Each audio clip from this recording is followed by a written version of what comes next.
Olá, meu nome é Carla, eu sou enfermeira, sou especialista em sexualidade humana. Fui convidada para ser palestrante aqui no primeiro simpósio de enfermagem e psicologia e justamente o tema que eu fui convidada para abordar hoje, já que é um seminário que é integrado, é para falar sobre a educação sexual e a saúde sexual. Porque o profissional de saúde ele não pode ficar isento, ele não pode ser visto como um ser assexuado.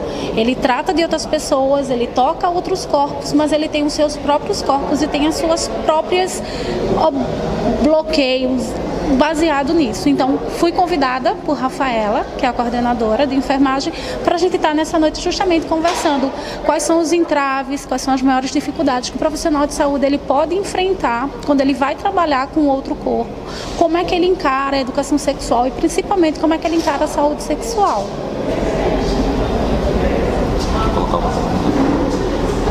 Como você tem visto o panorama da educação sexual entre jovens, adolescentes, tratado hoje nas escolas?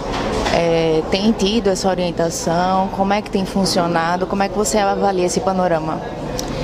O grande problema é que quando a gente vai trabalhar com educação sexual e até mesmo como saúde sexual, os profissionais de saúde eles veem só como uma parte muito biológica, eles não tratam todo esse conceito de sexualidade.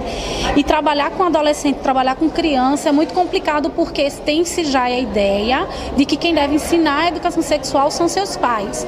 Mas a gente vem numa seguinte pergunta e um questionamento muito importante. Esses pais, quem foi que lhes ensinaram a saúde sexual e a educação sexual para que ele passe para esse adulto? Então, acaba sendo um assunto que não é falado, porque é dito, toda vez que você vai trabalhar com educação sexual, é dita como se não fosse um assunto científico, é como se não fosse uma aula, sempre beira muito a vulgaridade, sempre beira muito a coisas profanas. Então, é importante que a família, que o profissional, ele saiba que a educação sexual vai desde prevenção de doenças sexualmente transmissíveis, vai gravidez na adolescência, vai conscientização do papel do homem no tratamento com a mulher e também o local de mulher, local de homem e de mulher, e não apenas as caixinhas de rosa e azul. Se vem tudo de forma muito pejorativa ou com muito preconceito, ou tudo muito tabu, pode, não pode, é feio. Como tratar isso a nível de criança?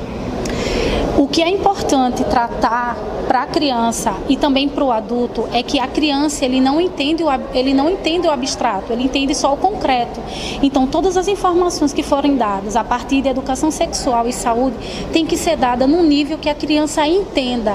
A criança não vai entender o que vai além do que o adulto pensa. A criança só vê o concreto, ele não vê o abstrato, ele não vê a história, ele não vê os conceitos. Então cada informação tem que ser dada para a criança de acordo com o nível de entendimento e de desenvolvimento cognitivo que ele tenha.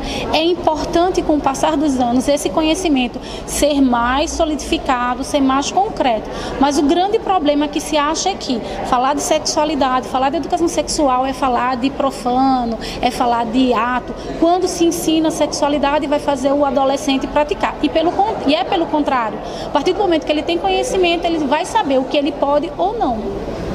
Qual é a faixa etária, mais ou menos, que a gente pode começar a trabalhar a educação sexual e onde a psicologia entra nesse aspecto?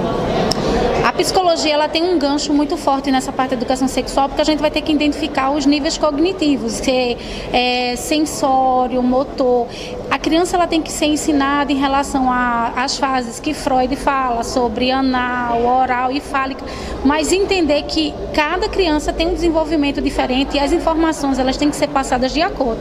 Você pode começar a ensinar uma criança de 3, 4 anos que nenhuma pessoa estranha pode tocar sua genitália. Isso é um assunto que você pode conversar de uma forma e dizer que na hora de fazer a sua limpeza, quando estiver fora, ela não pode sentar em ninguém estranho. Não falar que a criança que tem um bicho, que tem um monstro, porque ela só entende o concreto. Se ela vê um homem, uma mulher, ela não vai identificar como bicho, como monstro. Tem que dizer, qualquer pessoa estranha não pode tocar na sua genitália, qualquer pessoa estranha você não pode sentar no colo. Você só pode sentar no colo se a mamãe e o papai disserem que são amigos.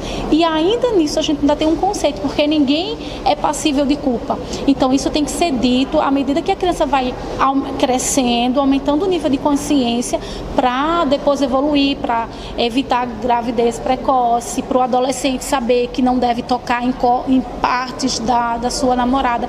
Isso é uma parte justamente construtiva. Isso tem que ser à medida que a criança vai entendendo as informações que vão serem passadas. Mas no momento, na conjuntura atual, é um trabalho que a gente está fazendo de formiguinha para se conscientizar, e a psicologia ela vem abraçada com isso. Professora, muito obrigado pelas suas informações.